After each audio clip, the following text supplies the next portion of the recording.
Hello everyone, welcome to all of you to the online platform of Karma IAS academy. तो Karma IAS academy के आज के इस lecture में हम लोग स्टार्ट करने वाले हैं कुछ महत्वपूर्ण विषय। जैसा कि आप पीछे स्लाइड पर देख पा रहे हैं, we are going to discuss about security system in India.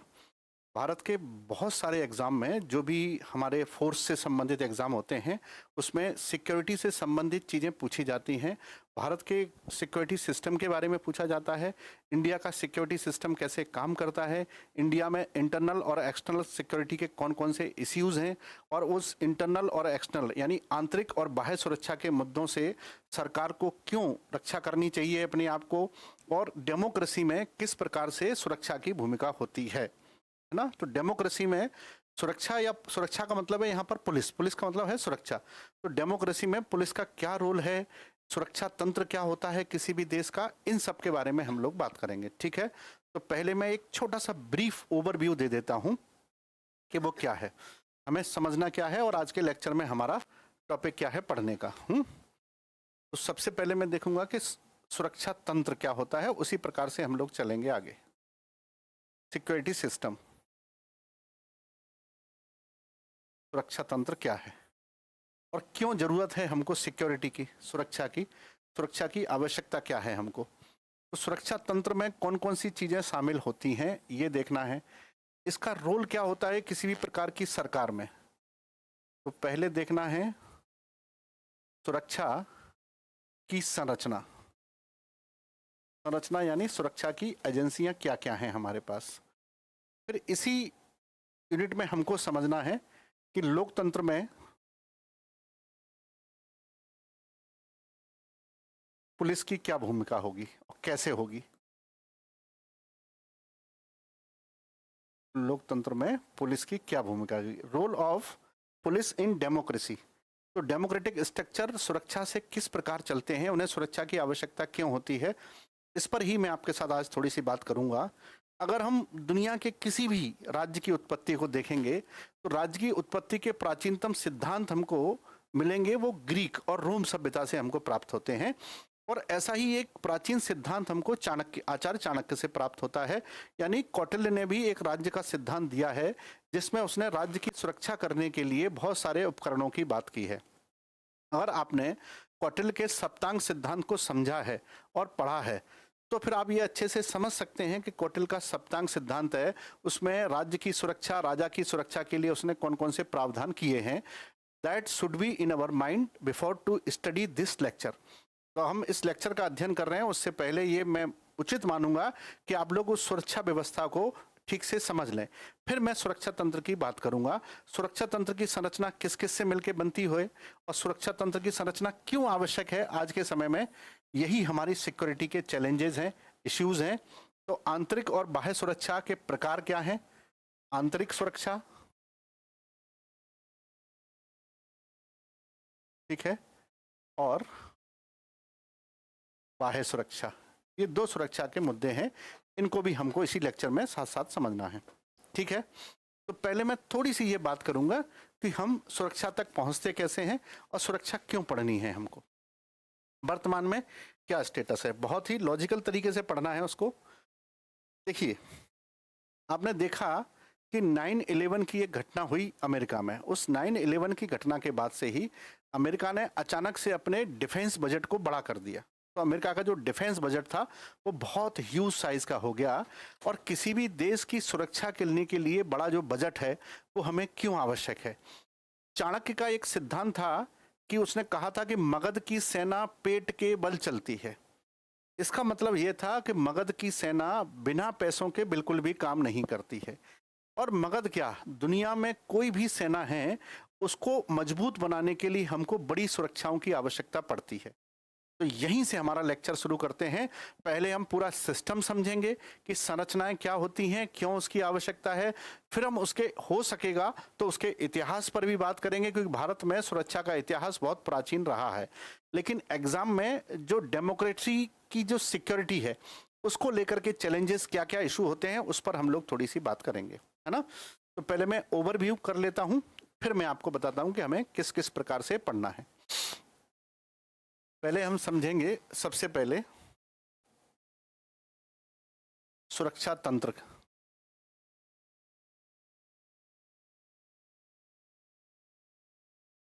सुरक्षा तंत्र को पहले समझना है। फिर हमको इसमें समझना है सुरक्षा के स्वरूप, है ना।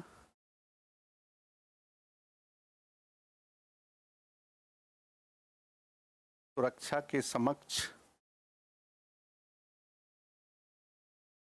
चुनौतियां, के समक्ष चुनौतियों पर बात करेंगे। फिर इन चुनौतियों के बाद फिर बात करेंगे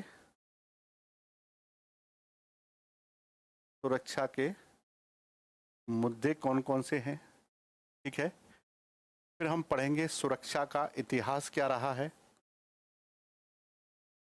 इतिहास, और साथ में देखेंगे कि लोकतंत्र आधुनिक समय में सुरक्षा की आवश्यकता, यानी लोकतंत्र के समक्ष लोकतंत्र में पुलिस की भूमिका को, ये हमारे टॉपिक हैं समझने के लिए। तो मैं उसको यहीं लिख देता हूं,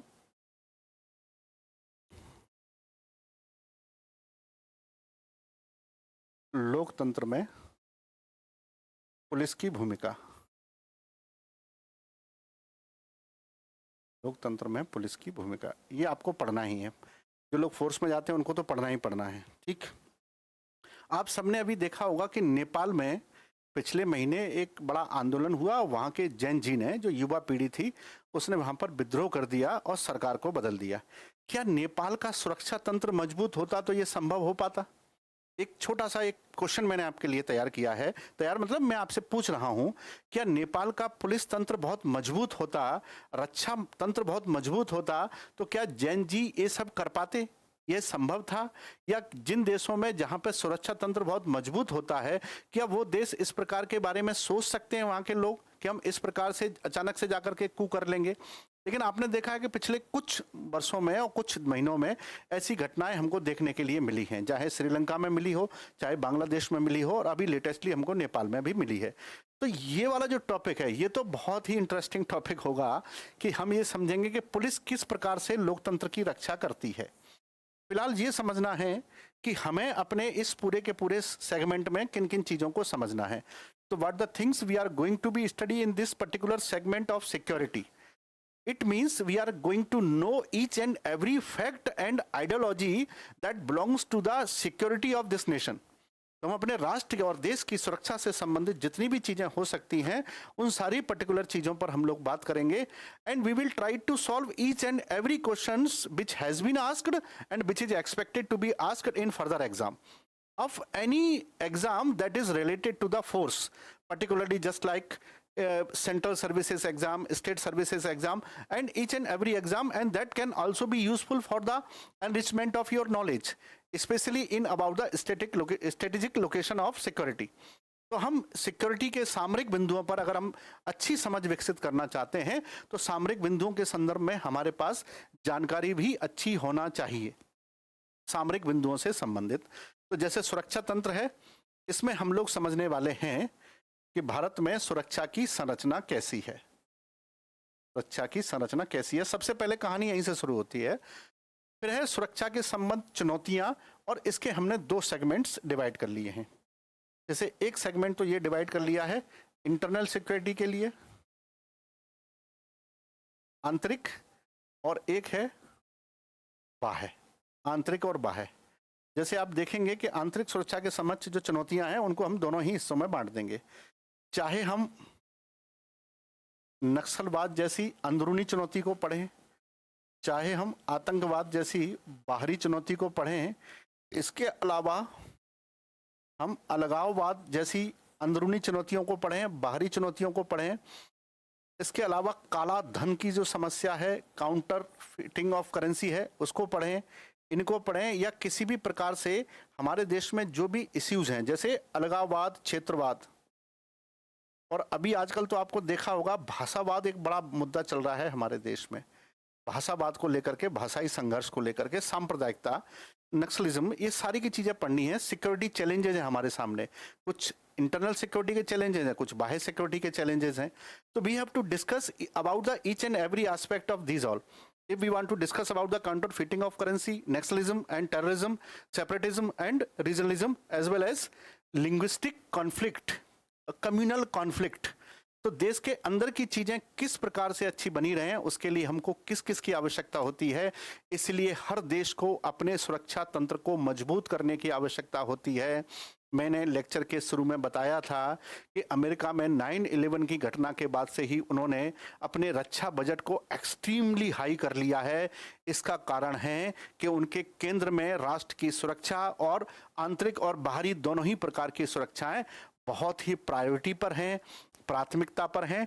इसीलिए इतने बड़े देश को रक्षा के क्षेत्र में चुनौती देना आसान नहीं होगा। ठीक है, मैं अब आपके सामने इस सारे सिस्टम को हम लोग समझेंगे, लोकतंत्र में भूमिका पढ़ेंगे, सुरक्षा के मुद्दे भी पढ़ेंगे और सुरक्षा का इतिहास भी पढ़ेंगे, प्राचीन से लेकर के वर्तमान तक। और इसमें हमको इक्विपमेंट्स भी पढ़ना है। जैसे संरचना पढ़ेंगे तो संरचना में हमको सबसे पहले क्या क्या पढ़ना है इसकी संरचना में सबसे पहले पढ़ेंगे संस्थाएं, जिनको बल कहते हैं। फिर उसमें पढ़ेंगे उपकरण, ठीक है, और उसके बाद पढ़ेंगे प्रोग्राम, यानी कि कार्यक्रम कौन कौन से चलाए गए हैं, यानी कि कुछ लिस्ट ऑफ प्रोग्राम को हम लोग समझेंगे कि किस प्रकार से वो कार्य करते हैं, उनकी कार्यप्रणाली क्या है। तो अभी मैं आपको केवल सुरक्षा संरचना के तहत सुरक्षा संस्थाओं से संबंधित एक इनिशिएट जानकारी दे रहा हूं, जिससे आप ये समझ पाएंगे कि भारत की सुरक्षा व्यवस्था कैसे चलती है। ठीक है, चलिए पहले मैं आपको कुछ सुरक्षा तंत्र पर जो भूमिका है उसके बारे में बता दूं। यहां से क्वेश्चन भी पूछे जाते हैं, भारत में भी पूछे जाते हैं। जैसे वैश्विक स्तर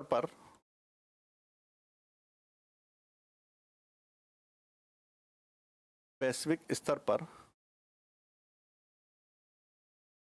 सुरक्षा की संरचना है ना। अब आप देखेंगे संरचना को, मैं आपको समझा रहा हूं। सबसे पहले देखेंगे तो हम देखेंगे यूएसए को, ठीक है, यूएसए को, और यूएसए के बाद हम देखेंगे चाइना को। चाइना भी बहुत महत्वपूर्ण है। और चाइना के बाद हम देखेंगे रशिया को, और रशिया के बाद हम देखेंगे जर्मनी को, और इस यहाँ पर आता है इंडिया, ठीक है, और इंडिया के बाद है यूनाइटेड किंगडम, यूके। तो मैंने 1 2 3 4 5 6 यूके के बारे में लिखा है। और इसके बाद यूके के बाद जैसे हमने 6 क्षेत्रों को लिख लिया है, इसके बाद है सऊदी अरेबिया, ठीक, और सऊदी अरेबिया के बाद है यूक्रेन, और इसके बाद है फ्रांस, और फ्रांस के बाद है जापान। मैंने 10 टॉप कंट्रियों को लिया है यहाँ पर। क्यों लिया है मैं आपको समझा देता हूँ कि सुरक्षा व्यवस्था कैसे चलानी पड़ती है। अब आप देखेंगे कि अमेरिका जैसे देश में यहीं से चलता हूँ मैं, सबसे पहले जापान से। जापान ने अपने देश की सुरक्षा व्यवस्था करने के लिए एक बजट बनाया है, और जो है लगभग $55 बिलियन का, ठीक है, $55 बिलियन, ठीक। इतना बड़ा बजट है, आप समझ सकते हैं कि कितना बड़ा अमाउंट है। और ये पूरा बजट वो इसके लिए मिलिट्री उपकरणों पर, यानी कि सुरक्षा तंत्र के लिए खर्च करता है। किसी भी देश के बजट के साइज को देख करके उसकी सुरक्षा का आकलन किया जा सकता है। अगर कोई एक बार अमेरिका की सुरक्षा के बजट को देख लेगा तो अमेरिका के साथ इस प्रकार से उलझने से पहले कई बार सोचेगा, और भारत के संदर्भ में भी लगभग ऐसा ही है। अगर हम फ्रांस को देखेंगे तो फ्रांस ने $64 बिलियन का बजट बनाया है अपने लिए। यूक्रेन और फ्रांस का बजट सेम है, इसके पास भी 64 बिलियन, 64.7 कुछ है, लेकिन मैं 64 के रूप में आपको बता रहा हूं। अगर आप सऊदी अरब में जाएंगे, सऊदी अरब में, तो ये बजट आपको दिखेगा 80, अचानक से बजट बढ़ना शुरू हो रहा है, ठीक है। सऊदी अरब में आपने देखा $80 बिलियन वो अपनी सिक्योरिटी पे खर्च करते हैं, और ठीक ठाक है उनकी सिक्योरिटी, ऐसा नहीं है। जब हम यूके की बात करते हैं तो यूके का बजट है 81 बिलियन डॉलर। तो 81 बिलियन डॉलर आप जानते हैं बहुत छोटे छोटे देशों में तो कई बार इतनी बड़ी अर्थव्यवस्थाएं होती हैं ना, बहुत छोटे छोटे देशों में सेशल्स वगैरह में जाएंगे तो बहुत छोटी छोटी अर्थव्यवस्थाएं होती हैं। तो बहुत ह्यूज बजट है सऊदी अरब का। फिर आते हैं इंडिया पर, और इंडिया ने इस डिफेंस के बजट को 86 बिलियन डॉलर बनाया है। अब 86 बिलियन डॉलर का बजट देख करके भारत के आसपास के देश कभी भी ये नहीं सोच सकते हैं कि भारत के साथ सीधे सीधे युद्ध में लड़ा जाए, क्योंकि 86 बिलियन जो डॉलर युद्ध पर खर्च करता होगा, युद्ध की सामग्री पर खर्च करता होगा, निश्चित ही उसके पास सामरिकता बहुत ज़्यादा होगी, स्टेटिक चीज़ें बहुत अच्छी होंगी, वेपन्स भी बहुत अच्छे होंगे। आप सोचिए कि अगर हम कंपेयर करेंगे पाकिस्तान के साथ, तो पाकिस्तान की जो स्थिति है वो 10 बिलियन डॉलर की है। तो पाकिस्तान 10 बिलियन डॉलर खर्च करता है सिक्योरिटी पर, और वो भी बहुत पुराना डेटा है। इसका मतलब है कि 10 और 86 के बीच की लड़ाई संभव नहीं है, किसी भी सूरत में संभव नहीं है। ठीक, जर्मनी पर जाएंगे तो जर्मनी ने इस व्यवस्था के लिए 88 बिलियन डॉलर डिसाइड किए हैं। तो जर्मनी का भी भारत से श्रेष्ठ है डिफेंस बजट।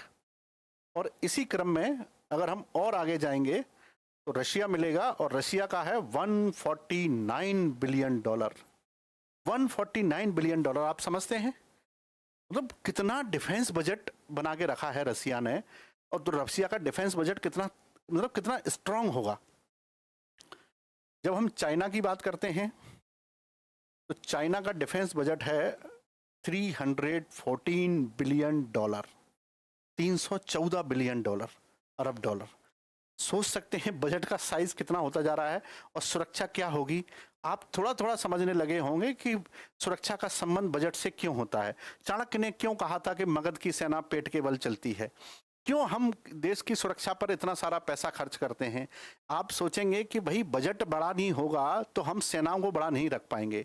आपको पता है, अगर हम इतिहास भी आपने पढ़ा होगा, तो अलाउद्दीन खिलजी वो सुल्तान था जिसने सेनाओं को नगद भुगतान देना शुरू किया।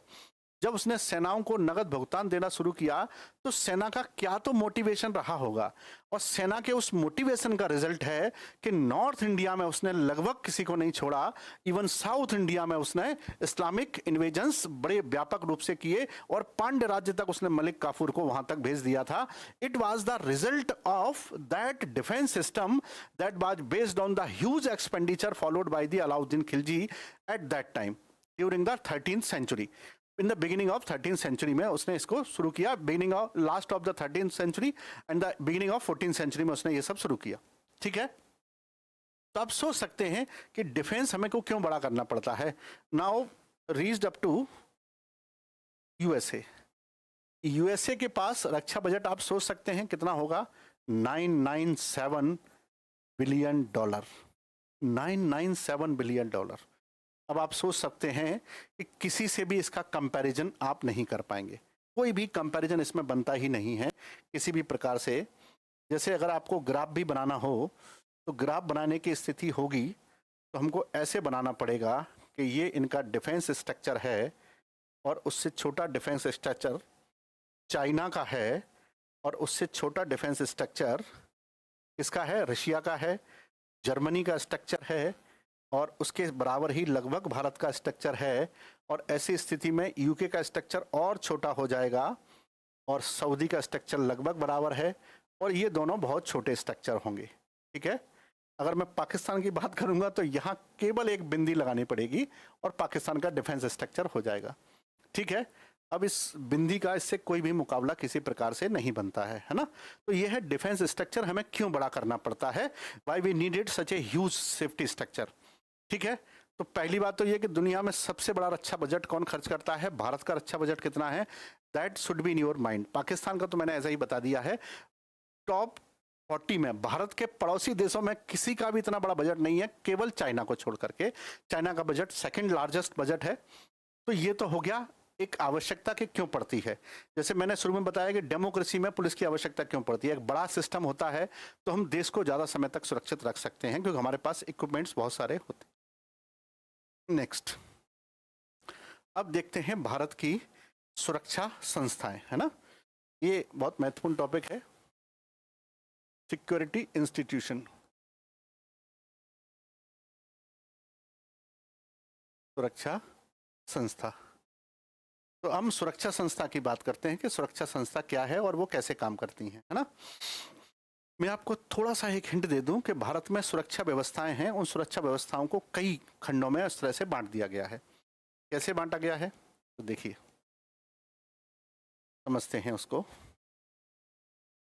सबसे पहले है हमारे पास जिसको कहते हैं Indian armed force.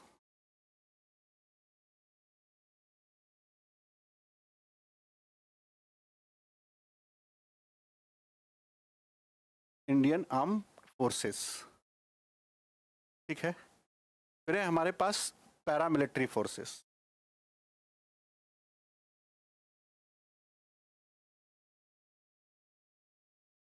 Paramilitary forces, तो एक पैरामिलिट्री हो गया। फिर है हमारे पास सीएपीएफ। सीएपीएफ ये क्या है? सेंट्रल आर्म्ड पुलिस फोर्स, इनको कहते हैं सेंट्रल आर्म्ड पुलिस फोर्स। और फिर है हमारे पास स्पेशल फोर्सेस, तो हमारे पास स्पेशल फोर्सेस भी हैं। ये है central armed police force. Difference क्या है मैं आपको थोड़ा सा समझा देता हूं ताकि आपको आसानी होगी समझने में। उसको ऐसे समझ सकते हैं कि ये सीधा सीधा किसके अंडर में रहेगा? रक्षा मंत्रालय के अधीन।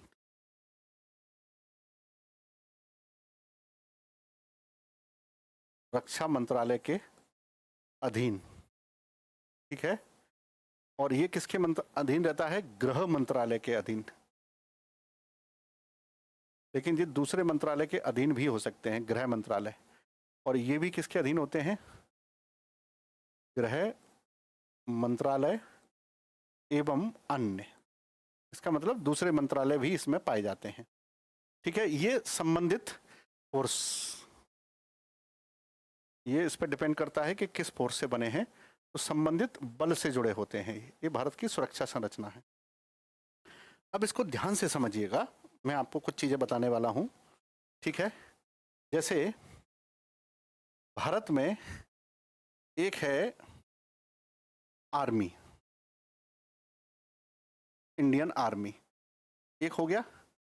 दूसरा है भारत में जिसका नाम है इंडियन नेवी। और तीसरा है भारत में इसको कहेंगे एयरफोर्स। एयरफोर्स। फिर है इसमें आईसीजी, इंडियन कोस्ट गार्ड। और फिर है बीआरओ, बॉर्डर रोड ऑर्गेनाइजेशन। ये भारत के 5 आर्म्ड फोर्सेस हैं जो रक्षा मंत्रालय के अधीन काम करते हैं। हालांकि जो बीआरओ है और आईसी है, ये इन सब के एक जैसे ही कार्य नहीं है, सबके कार्य अलग अलग हैं। मैं इसको हिंदी में लिख देता हूँ, ठीक है ना, ताकि आपको आसानी होगी समझने में। जैसे भारतीय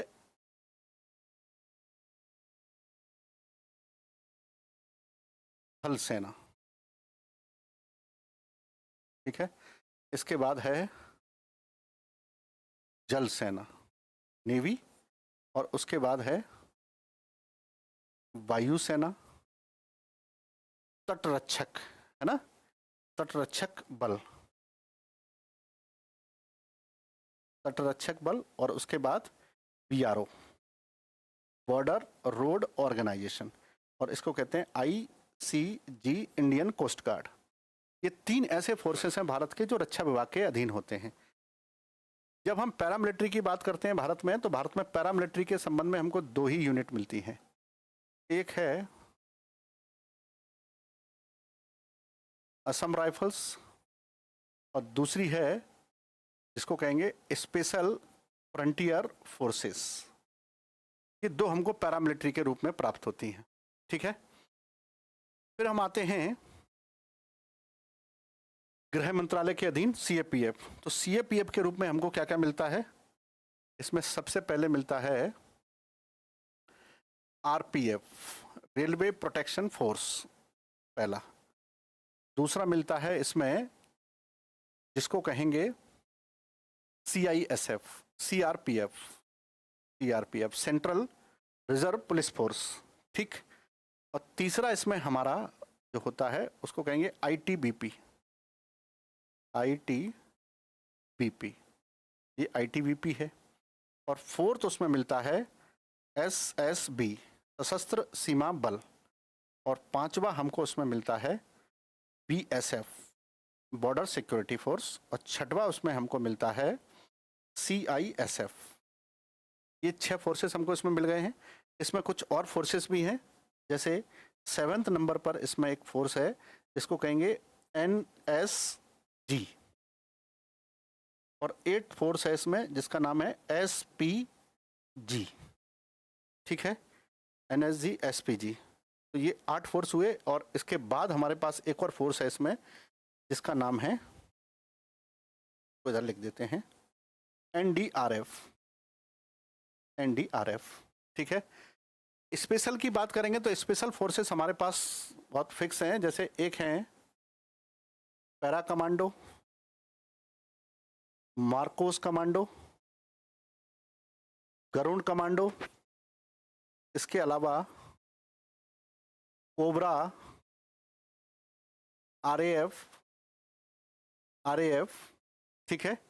तो ये अलग से कुछ फोर्सेस हैं हमारे पास जो स्पेशली काम करते हैं अलग अलग जगहों पर, अलग अलग समय पर। ये हम बताएंगे, ये अलग अलग फोर्सेस से निकले हुए हैं। अब भारत की जो सुरक्षा संरचना है उसको आप ध्यान से समझिएगा। कैसे समझना है कि हम लोग, अब देखिए परीक्षा में प्रश्नों से संबंधित मैं चीज़ें बता देता हूँ। जैसे थल सेना हमारे पास है, और थल सेना हमारे पास कब मिली है हमको? हमारी थल सेना की उत्पत्ति अगर मैं आपको बताना चाहूँ तो थल सेना की उत्पत्ति हमारी जो बनी है वो है 1 अप्रैल 1895 को। जल सेना की बात करेंगे तो सबसे पुरानी है, 5 सितंबर 1612 को हमारी जल सेना बनी थी। लेकिन याद रखेंगे ये सब ब्रिटिश इंडिया के समय की चीज़ें हैं, तो इनकी उत्पत्ति उस समय हुई, लेकिन भारत के फोर्सेस के रूप में वो 26 जनवरी 1950 से पहचानी जाती हैं, है ना। तो वो तो एक साथ हुआ सबका। और वायुसेना है 8 अक्टूबर 1932 से, है ना। 8 अक्टूबर यानी कि कल का दिन, आज 7 तारीख है, तो कल के दिन ये हमको प्राप्त हुई है वायुसेना। ठीक है। अब हम देखेंगे तटरक्षक सेना।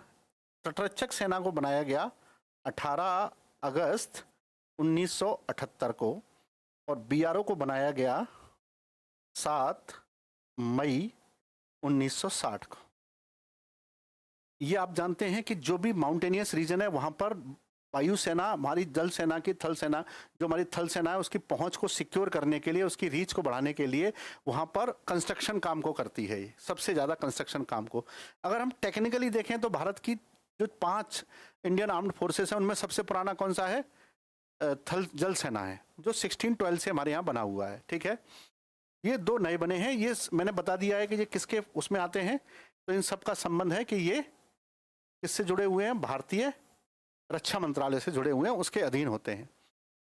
अगर हम दूसरे तरीके से देखें और भी इसमें, तो यहाँ हमको जैसे असम राइफल्स है, असम राइफल्स 1835 में बनाया गया, जबकि SSF कब बनाया गया?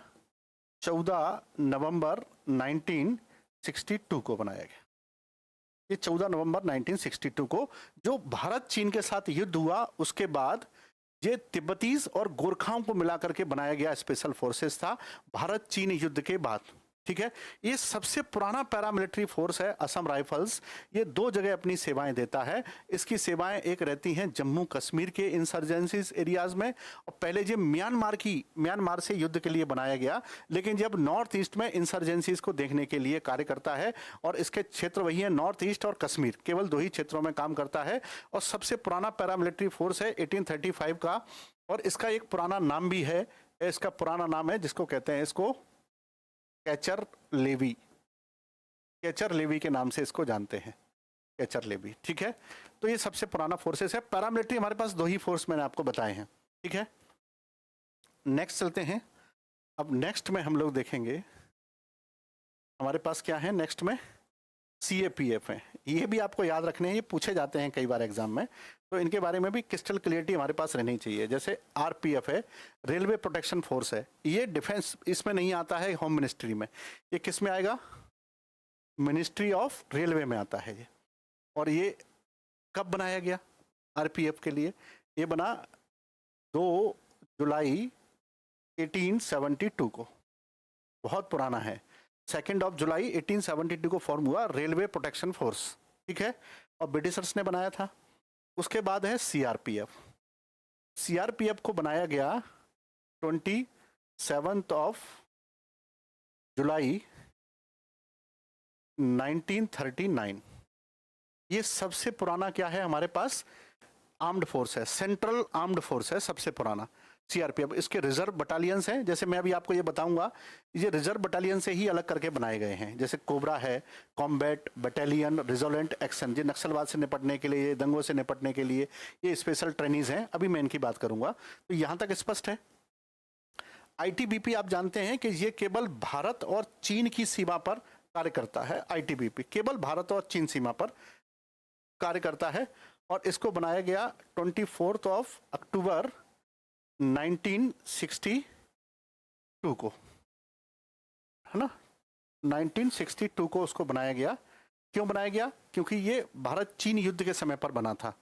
तो इसकी उत्पत्ति यहाँ पर कब मिलती है? 1962 में मिलेगी।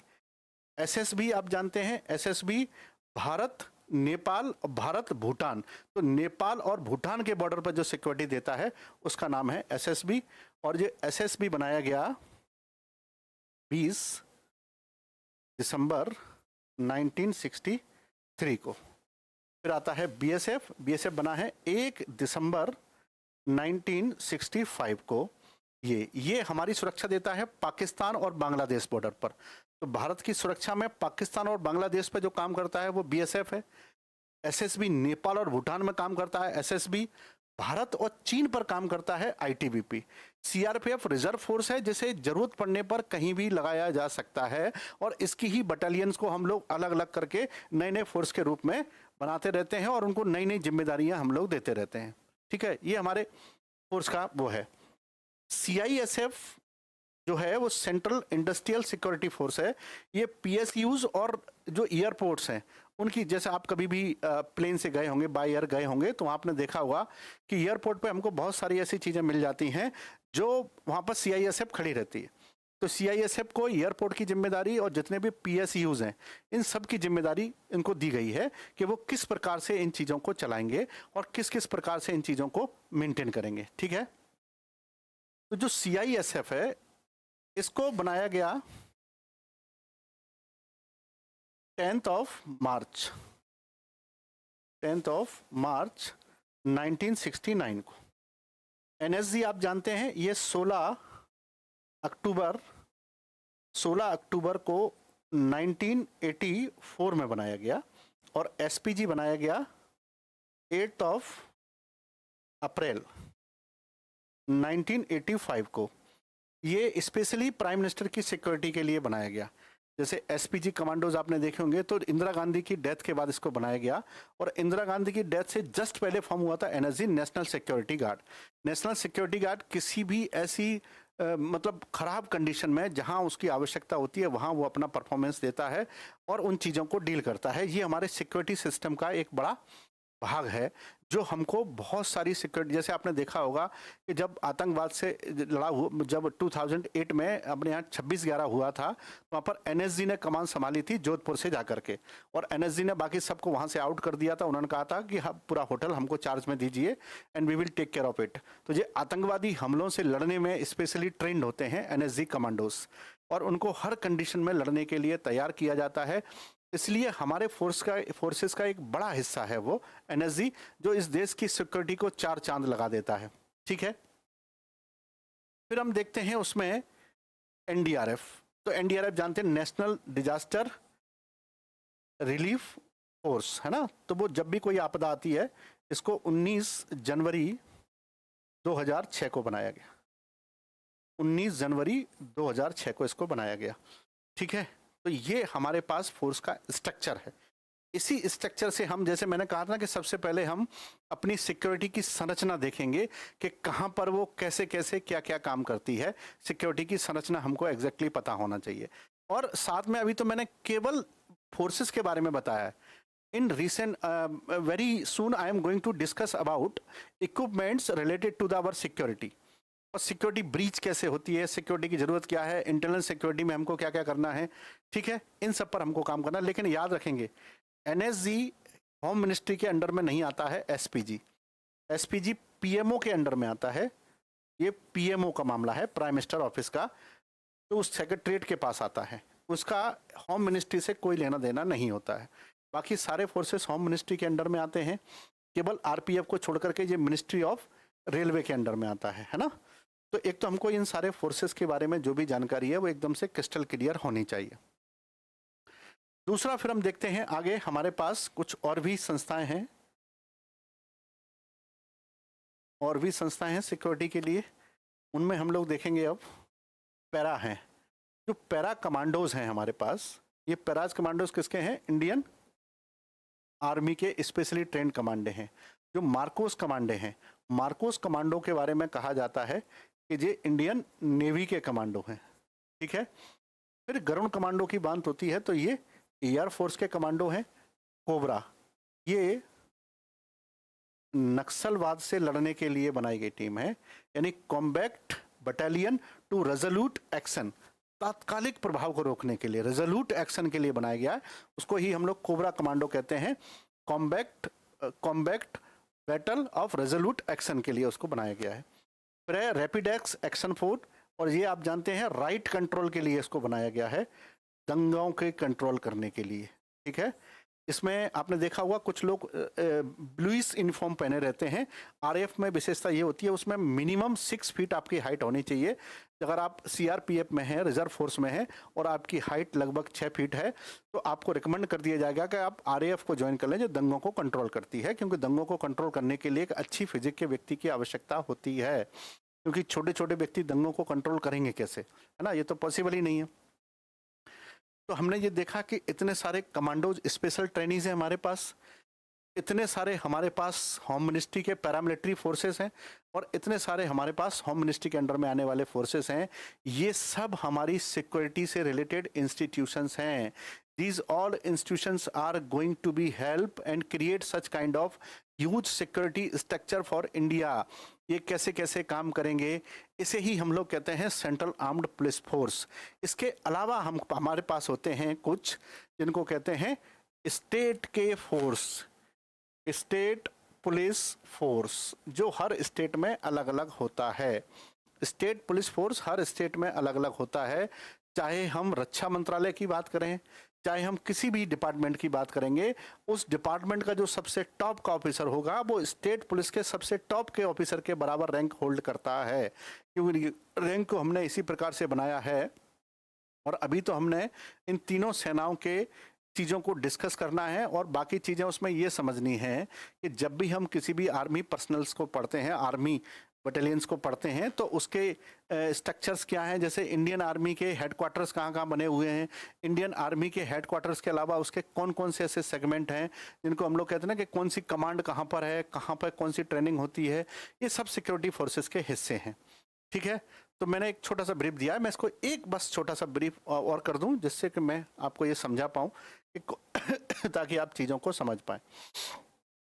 देखिए, सबसे पहला तो है थल सेना हमारी। तो हमारी जो थल सेना है वो कब बनाई गई? 1 अप्रैल 1885 को। जल सेना सबसे पुरानी है।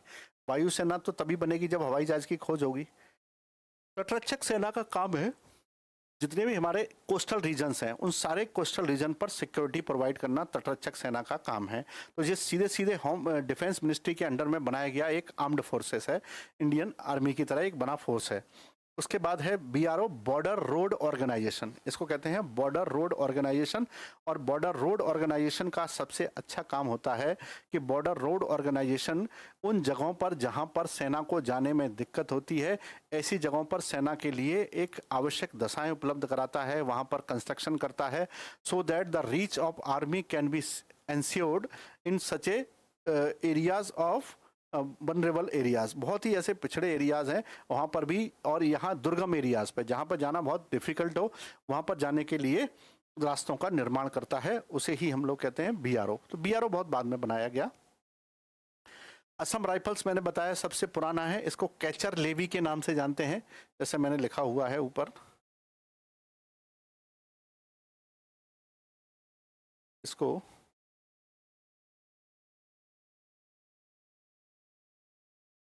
कैचर लेवी के नाम से इसको जानते हैं।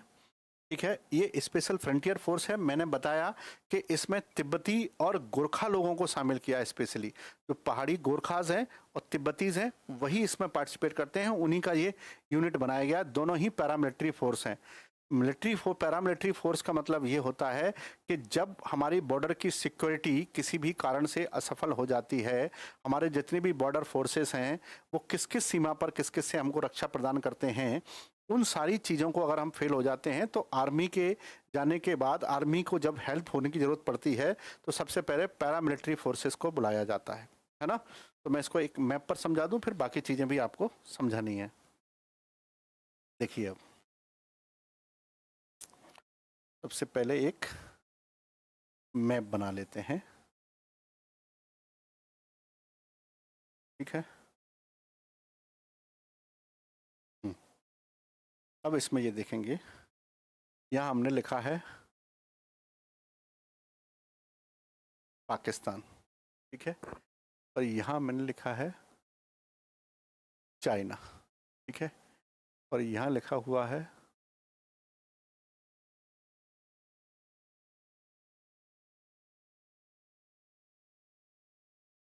नेपाल, और इधर लिखा हुआ है भूटान, यहाँ लिखा हुआ है बांग्लादेश, और यहाँ लिखा हुआ है म्यांमार। ठीक है। अब हमको ये डिप्लॉय करना है म्यांमार। अब हमको इसको डिप्लॉय करना है, कैसे डिप्लॉय करेंगे? तो हम सबसे पहले डिप्लॉय करेंगे, यहाँ पर क्या रहेगा हमारे साथ सिक्योरिटी देने के लिए, पाकिस्तान के साथ बीएसएफ।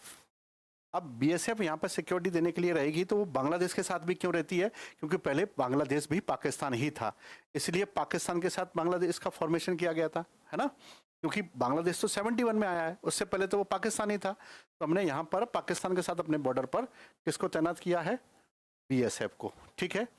और चाइना के साथ हमने किसको तैनात किया है अपने बॉर्डर पर? तो चाइना के साथ किया है आईटीबीपी को, आईटीबीपी को यहाँ पर तैनात किया है। नेपाल और भूटान के साथ हमने एक ही एजेंसी को रखा है, तो हम दोनों के साथ एक ही को जोड़ सकते हैं, ठीक। वो कौन सा है? एसएसबी, सीमा सुरक्षा बल। और म्यांमार के साथ क्या है हमारा? म्यांमार के साथ है असम राइफल,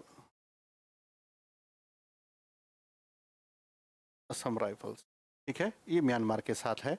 इसके अलावा अगर हम देखेंगे तो ये असम राइफल्स है, वो कश्मीर के क्षेत्रों में भी हमको दिखाई देता है, असम राइफल, वो भी यहाँ दिखाई देगा। अब आप देखेंगे श्रीलंका के साथ सिक्योरिटी को लेकर के हमने कोई भी फोर्स आपको दिखाई नहीं देगा। नॉर्दर्न रीजन में आपको बहुत सारे सिक्योरिटी फोर्सेस दिखाई देंगे जो भारतीय सेना को सुरक्षा प्रदान करते हैं, लेकिन यहाँ पर कोई भी फोर्स दिखाई नहीं देगा।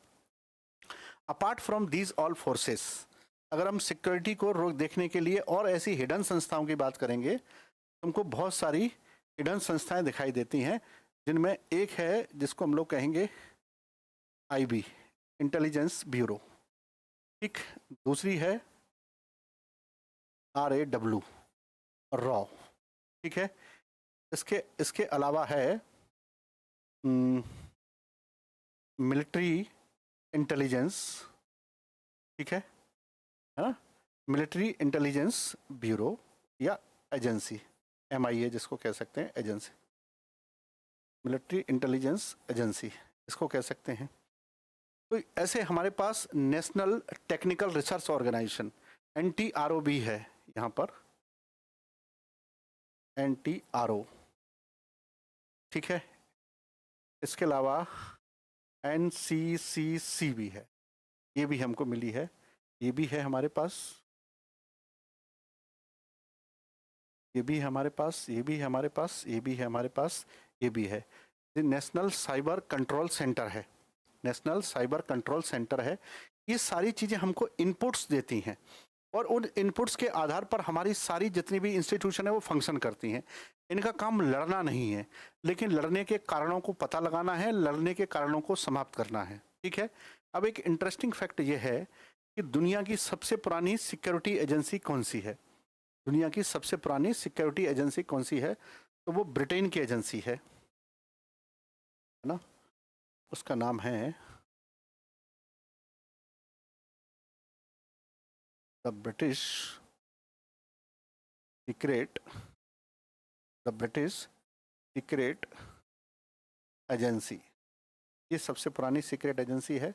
ये 1909 में बनाई गई, 1909 में उन्होंने बनाई, ये पता लगाने के लिए, क्योंकि तब तक जिसके जितने भी उपनिवेश थे ब्रिटेन के, उनके साथ उनके इश्यूज क्रिएट होने लगे थे। तो पता लगाना चाहते थे कि ये लोकल लोगों के कारण हो रहे हैं कि वहीं पर रहने वाले लोगों के कारण से ऐसे इश्यूज हमको देखने के लिए मिल रहे हैं। ठीक, तो हमें ये देखने में बड़ी आसानी से मदद मिल गई कि हमें कौन कौन सी चीज़ों पर कार्य करना था, है ना। अब हम ये देखेंगे कि सुरक्षा हमें ज़रूरत क्यों पड़ रही है, ताकि क्योंकि देश में कभी भी अलगाववादी घटनाएं ना घटें, देश में नक्सलवादी घटना, इन सब पर हम लोग थोड़ा सा डिटेल में नक्सलवाद उस पर चर्चा करेंगे। मैंने केवल अभी सिक्योरिटी एजेंसीज पर काम किया है, और अभी सिक्योरिटी एजेंसीज में हमको बहुत सारी चीज़ें और समझनी है। तो सिक्योरिटी एजेंसी में हमको जो चीज़ें समझनी है वो क्या है कि सिक्योरिटी एजेंसी की जितनी भी यूनिट्स हैं वो कैसे काम करती हैं। जैसे डायरेक्टर ऑफ इंटेलिजेंस ब्यूरो कैसे काम करेंगे, मिलिट्री इंटेलिजेंस एजेंसी कैसे काम करेगी, MIA कैसे काम करेगी, ठीक है। इसके अलावा अगर हम देखेंगे NCC की क्या भूमिका है, NCCC कैसे काम करेगी, IB कैसे काम करेगी। तो ये सब हमको किस प्रकार से इनपुट्स देती हैं और कैसे हमारी सुरक्षा के लिए आवश्यक हैं। तो भारत के सुरक्षा तंत्र में बहुत सारी यूनिट्स का काम होता है, वो मैं आपको एक ग्राफ से फिर से समझा देता हूँ।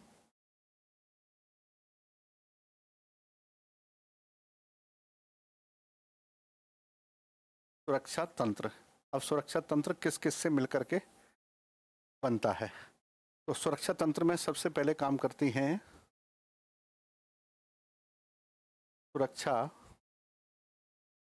संस्थाएं, जिन्हें कह देंगे बल, बल काम करते हैं, ठीक है। दूसरा इसमें कौन काम करता है, दूसरा इसमें काम करती हैं गुप्त संस्थाएं, गुप्त संस्थाएं, ठीक है। फिर इसमें काम करती है तकनीकी टेक्नोलॉजी भी इसमें काम करती है, उसकी बड़ी भूमिका होती है। फिर इसमें काम होता है बजट का, कि सारी चीज़ें किससे चलती हैं, बजट से, ठीक। फिर इसमें एक बड़ा महत्वपूर्ण रोल होता है प्रशिक्षण का, प्रशिक्षण का बड़ा रोल होता है, ठीक है। प्रशिक्षण के अलावा सूचनाओं का बड़ा रोल होता है, और सूचनाओं के लिए हमारे पास बहुत सारी चीज़ें काम करती हैं, है ना। और हम लॉ एंड ऑर्डर को तो लेके चलते ही हैं, इतनी सारी चीज़ें मिलकर के हमारे सुरक्षा तंत्र का निर्माण करती हैं। हमने केवल अभी संस्थाओं के बारे में पढ़ा है, कुछ भी डिटेल में ऐसा नहीं समझाया है कि वो सुरक्षा तंत्र के में कैसे काम करता है। मैंने ये भी कुछ नहीं बताया, एक छोटा सा ब्रीफ दिया है कि हमारे पास सिक्योरिटी को लेकर के क्या क्या है, और सिक्योरिटी पे हम किस किस की क्या भूमिका है। अगर कोई बॉर्डर पे पूछेगा तो क्या भूमिका होती है, या बॉर्डर में किस जगह पर कौन सी भूमिका है। BSF जैसे आर्मी के हेडक्वार्टर्स कहाँ हैं, चाहे वो हमारी इंडियन नेवी हो, चाहे फिर वो इंडियन एयरफोर्स हो, कोई भी हो, उसके हेडक्वार्टर्स कहाँ कहाँ पर हैं, ये तो हमको एग्जैक्टली पता ही होना चाहिए, ठीक है। तो उसी सिस्टम पर हम लोग काम करते हैं, और उसी से हम लोग समझ पाते हैं। जैसे इनपुट्स हमने इसमें कहा है, फिर हम ये देखते हैं कि हमारे पास उपकरण कौन कौन से हैं।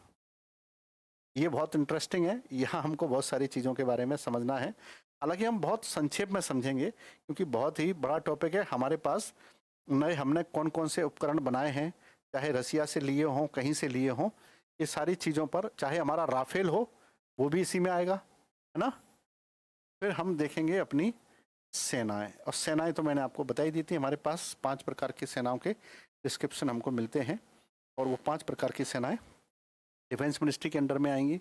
फिर है विशिष्ट जो योजनाएं हैं, उसमें हमने देख लिया है कि विशिष्ट कौन कौन से हैं, किस किस प्रकार से काम करते हैं। तो हमने एक छोटा सा स्ट्रक्चर डेवलप किया है, वो स्ट्रक्चर हमको ये बता देता है कि हम किस किस सेगमेंट में किस किस प्रकार से काम करेंगे, कौन कौन सी चीज़ें हमारे लिए आवश्यक हैं। तो ये सीरीज़ आपके लिए पूरी रहेगी, जहाँ पर हम लोग इन सबको डिटेल में समझेंगे, और आगे की जो यूनिट्स हैं, आगे के जो पॉइंट्स हैं, जैसे अभी मैंने सबसे पहले लिखा था कि पुलिस क्यों आवश्यक है लोकतंत्र में, तो इसका उदाहरण भी मैंने आपको दिया था कि सुरक्षा तंत्र जितना मजबूत होगा उतना ही हम डेमोक्रेटिक वैल्यूज़ को बहुत अच्छे से एस्टेब्लिश कर सकेंगे। क्योंकि आपको पता है कि डेमोक्रेसी बहुमत का शासन होता है, सभी का शासन नहीं होता है। तो जो डेमोक्रेसी को पसंद नहीं करते हैं वो कहीं ना कहीं डेमोक्रेसी के लिए थ्रेट क्रिएट करते रहते हैं, डेमोक्रेसी के खिलाफ काम करते रहते हैं। ऐसे लोगों से निपटने के लिए हमको इंटरनल सिक्योरिटी में नक्सलवाद, अलगाववाद जैसी समस्याओं को देखना पड़ता है, और उससे निपटने के लिए हमको एक बहुत अच्छे सुरक्षा तंत्र की आवश्यकता होती है। यही मैं आपको समझाने की कोशिश कर रहा था कि हमारा सुरक्षा तंत्र किस किस प्रकार से किस किस सेगमेंट में काम करता है। ठीक है, तो हम चलते हैं और आगे देखेंगे अपने सुरक्षा तंत्र को। ठीक।